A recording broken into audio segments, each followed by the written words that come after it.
Magandang araw sa inyong lahat at welcome sa aking channel. Binati ng aktor na si Paolo Avellino ang aktres na si Kim Chiu sa panalo nito sa Seoul International Drama Awards 2024 nitong Miyerkules, September 25. Sa X, nagpaabot ng pagbati si Paolo kay Kim gamit ang isang GIF. Congratulations, ani ni Paolo. Niretweet naman ito ni Kim at sinabing wiw naman, thank you papi, ay, Pau pala. Matatanda na nakuha ni Kim ang Outstanding Asian Star Award. Emotional si Kim Chiu sa acceptance speech niya sa Seoul International Drama Awards 2024.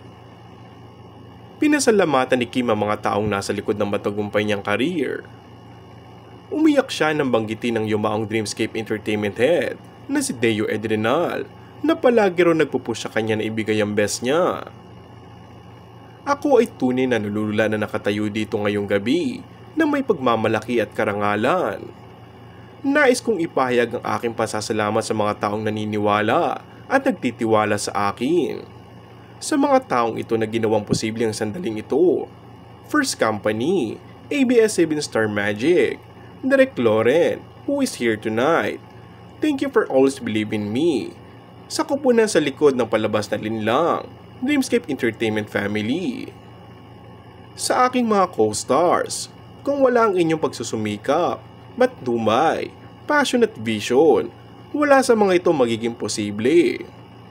Ibinabahagi ko ang karangalang ito sa bawat isa sa inyo. And to my ever-loving, supportive fans, this award is also for you. And lastly, I want to dedicate this honor to the person na wala sa amin, my boss, my mentor, and my dear friend, Sir Deo, lahat ng aktres. And that's all for our today's video. Kung bago ka lang sa aking channel ay mag-subscribe at pindutin na rin ang notification bell. Maraming salamat!